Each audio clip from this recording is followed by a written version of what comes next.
Guys, when we left off, the narrator and Bruno Jenkins had both been turned into mice. The narrator's plan is to get both himself and Bruno up the stairs without being seen, so they aren't killed as mice, up to his grandmother's room where he's sure that she will have a plan to save them. This chapter is called Hello, Grandmama. As soon as I was out of the ballroom, I took off like a flash. I streaked down the corridor, went through the lounge and the reading room and the library and the drawing room, and then came to the stairs.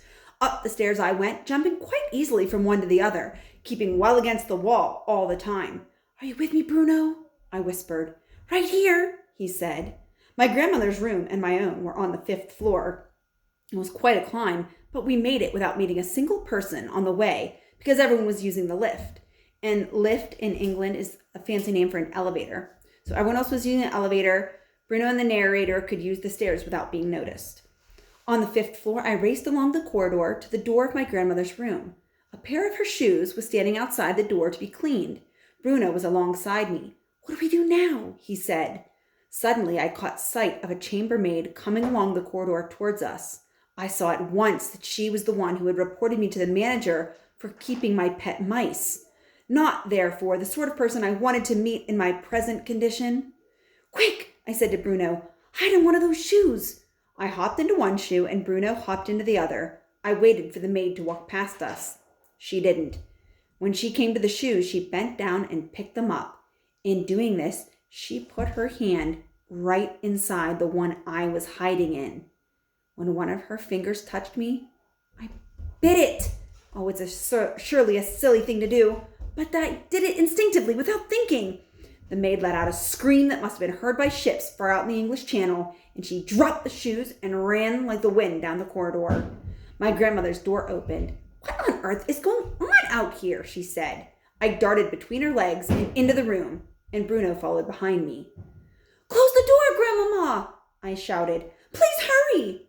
She looked around and saw 2 brown mice sitting on the carpet. "Please close it," I said, and this time she actually saw me talking and recognized my voice. She froze and became absolutely motionless. Every part of her body, her fingers and hands and arms and head, became suddenly as stiff as a marble statue. Her face turned even paler than marble, and her eyes were stretched so wide I could see all the whites around them. Then she started to tremble. I thought she was going to faint and fall over.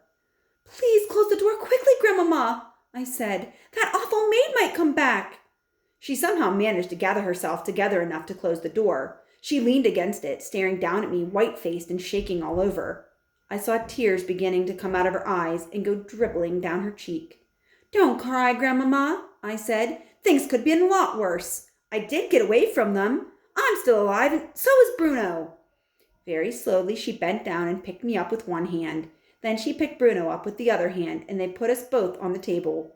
There was a bowl of bananas in the center of the table, and Bruno jumped straight into it and began tearing away with his teeth at one of the banana skins to get to the fruit inside. My grandmother grasped the arm of the chair to steady herself, but her eyes never left me. "Sit down, dear Grandmama," I said. She collapsed into her chair. "Oh, my darling," she murmured, and now the tears were really streaming down her cheeks. "Oh, my poor, sweet darling, what have they done to you?"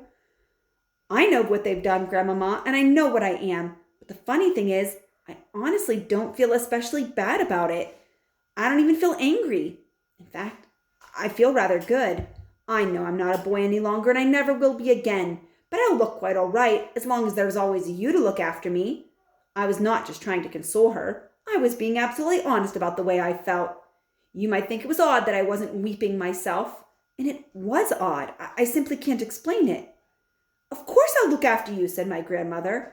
Now who's this other one?" "That was a boy called Bruno Jenkins. They got him first," I answered.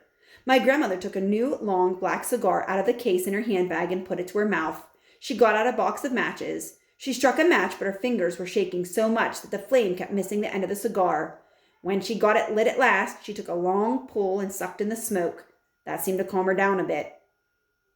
"Where did it happen?" she asked. "Where's the witch now? Is she still in the hotel?" "Grandmama," I said, "it wasn't just one. It was hundreds. They're all over the place. They're right here in this hotel at this very moment. She leaned forward and stared at me. You don't mean... No, you don't actually mean... They're having their annual meeting here? Now? They've held it, Grandmama. It's finished. I heard it all. And all of them, including the Grand High Witch herself, are downstairs now. They're pretending they're the Royal Society for the Prevention of Cruelty to Children. They're having tea with the manager. And they caught you. They smelt me out, I said. Dog's droppings, was it? She sighed. I'm afraid so. But it wasn't strong. They very nearly didn't smell me at all because I haven't had a bath in ages. Children should never have baths, my grandmother said. It's a dangerous habit. I agree, Grandmama. She paused. Do you really mean to tell me that they're all downstairs having tea? She asked. I'm certain of it, Grandmama. There was another pause. I could see the old glint of excitement slowly coming back into my grandmother's eyes, and all of a sudden she sat up straight in her chair and said sharply, Tell me everything, right from the beginning. Don't skip a detail. I took a deep breath and began to talk. I told about going to the ballroom and hiding behind the screen to do my mouse training. I told about the notice saying Royal Society for the Prevention of Cruelty to Children. I told her all about the women coming in and sitting down and about the small woman who appeared on the stage and took off her mask. But when it came to describing what her face looked like underneath the mask, I simply couldn't find the right words. Oh, it was horrible, Grandmama. It was so horrible. It was like something rotten deep down inside. Go on, said my grandmother. Don't stop. Then I told her all about the others taking off their wigs and their gloves and their shoes, and how I saw before me a sea of bald, pimply heads, how the women's fingers had little claws, how their feet had no toes. My grandmother had come forward now in her armchair, so she was sitting on the edge of her seat. Both of her hands were cupped over the gold knob of the stick that she always used when she walked, and she was staring at me with eyes as bright as 2 stars.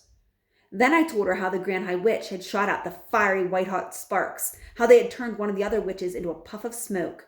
I heard about that, my grandmother cried excitedly, but I never actually quite believed it. You were the first non-witch ever to see it happening. It is the Grand High Witch's most famous punishment. It is known as getting fried, and all the other witches are petrified of having it done to them. I am told that the Grand High Witch makes it a rule to fry at least 1 witch at each annual meeting. She does it in order to keep the rest of them following her orders and on their toes. But they don't have any toes, Grandmama. I know they don't, my darling, but please go on. So then I told my grandmother about the delayed action mouse maker, and when I came to the bit about turning all the children of England into mice, she actually leapt out of her chair shouting, I knew it! I knew they were brewing something tremendous. We've got to stop them, I said. She turned and stared at me. You can't stop witches, she said. Just look at the power that terrible Grand High Witch has in her eyes alone. She could kill any one of us at any time with those white-hot sparks of hers. You saw it yourself. Even so, Grandmama, we've still got to stop them from turning all the children of England into mice. You haven't quite finished, she said. Now tell me all about Bruno. How did they get him? So I described how Bruno Jenkins had come in, how I'd actually seen him with my own eyes being shrunk into a mouse. My grandmother looked at Bruno, who was still guzzling away at the bowl of bananas. Does he ever stop eating? She asked. Never, I answered. Now can you explain something to me, Grandmama? I'll try, she said. She reached out and lifted me off the table and put me on her lap. Very gently, she began stroking the soft fur along my back. It felt nice.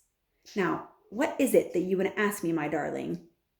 The thing that I don't understand, I said, is how Bruno and I are still able to talk and think like the humans we were before.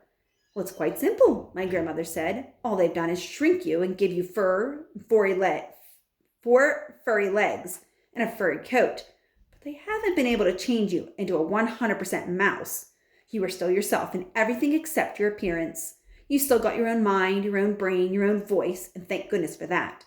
So I'm not really an ordinary mouse at all, I said. I'm sort of like a mouse person. Quite right, she said. You are a human in mouse clothing. You're very special. We sat there in silence for a few moments while my grandmother went on stroking me very gently with one finger and puffing her cigar with the other. The only sound in the room was made by Bruno as he attacked the bananas in the bowl. But I wasn't doing nothing as I lay there on her lap. I was thinking like mad. My brain was whizzing as it had never whizzed before. "Grandmama," I said slowly, "I may have a bit of an idea." "Yes, my darling, what is it?" The Grand High Witch told them her room number was 454, right? "Right," she said. "Well, my room number is 554. So my room is on the 5th floor and hers 454 will be on the 4th floor." "That is correct," said my grandmother. "Then don't you think it's possible that room 454 is directly underneath room 554? "Yes, that's more than likely," said my grandmother. "These modern hotels are all built like boxes of bricks." "But so what if it is?" "Would you please take me out on my balcony so I can look down?" I said. All the rooms in the Hotel Magnificent had small private balconies. My grandmother carried me through my own bedroom and out onto my balcony. We both peered below to the balcony just underneath. "Now, if that is her room," I said, "I'll bet I could climb down there and somehow get in from her balcony." "What, get caught all over again?" said my grandmother. "I won't allow it." "At this moment," I said, "all the witches are down at the Sunshine Terrace having tea with the manager. The Grand High Witch probably won't be back in her room until 6 o'clock or just before. That's when she's going to dish out supplies of that foul formula to the ancient ones who are too old to climb the trees themselves after Gruntel's eggs." "And so what if you did manage to get into her room?" my grandmother said. "So what then?" "Well, then I should try to find the place where she keeps her supply of delayed action mouse maker, and if I succeeded, then I would steal 1 bottle of it and bring it back here." "Can you carry it?" "I think so. It's a very small bottle," I said. "I'm frightened of that stuff," said my grandmother. "What on earth would you do with it, even if you did manage to get your hands on it?" "1 bottle is enough for 500 people," I said. "That would give each and every witch down there a double dose at least. We could turn them all into mice." My grandmother jumped about half an inch in the air. We were out on my balcony, and there was a drop about 1,000,000 feet below us, and I very nearly bounced out of her hand over the railings before she caught me. "Be careful with me, Grandmama," I said. "What an idea," she cried. "It's fantastic. It's tremendous. You're a genius, my darling." "Wouldn't it be something?" I said. "Wouldn't it be really something?" "We'd get rid of every witch in England in one swoop," she said, "and the Grand High Witch at the same time." "We've got to try it," I said. "Listen," she said, nearly dropping me over the balcony once again in her excitement. "If we brought this off, it would be the greatest triumph in the whole history of witchery." "There's a lot of work to do," I said. "Of course there's a lot of work to do," she answered. "Just for a start, supposing you did manage to get a hold of one of those bottles, how would you get it into their food?" "I will work out that detail later," I said. "Let's try to get the stuff first. How can we find out for sure if that's her room just below us?" "We shall check it out immediately," my grandmother cried. "Come along. There's not a second to waste." Carrying me in one hand, she went busting out of the room, along the corridor, banging her stick on the carpet with each step she took. We went down the stairs 1 flight to the 4th floor. The bedrooms on either side of the corridor had their numbers painted on in their door in gold. So there she's finding the Grand High Witch's room. "Here it is," my grandmother cried. "Number 454. She tried the door. It was locked, of course. She looked up and down the long, empty corridor. "I do believe you're right," she said. "This room is almost certainly directly below yours." She marched back along the corridor, counting the number of rooms from the Grand High Witch's to the staircase. There were 6. She climbed back up to the 5th floor and repeated the exercise. "She is directly below you. Her room is right below yours," my grandmother cried out. She carried me back to my own bedroom and went out once again onto the balcony.